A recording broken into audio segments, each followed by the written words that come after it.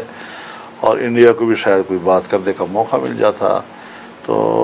یہ ایک گمان ہے میرا، یہ نہیں کہ مجھے معلومات ہیں اس حوالے سے۔ تاہم اتنا ضرور ہے کہ اگر ایسی کوئی میٹنگ ان حالات میں بلائی جاتی ہے تو ہم اس کی ضرورت کو محسوس کرتے ہیں، ابھی نہیں، پہلگام کے واقعے کے فوراً بعد میں نے اس کی ضرورت محسوس کی تھی۔ وہ آپ نے کی تھی مولانا صاحب آخر میں، اور PTI کو اس میں بطور پارٹی شریک ہونا چاہیے؟ میرے رائے تو شریک ہونا چاہیے۔ مولانا فضل الرحمان صاحب بہت بہت شکریہ۔ بڑی مہربانی۔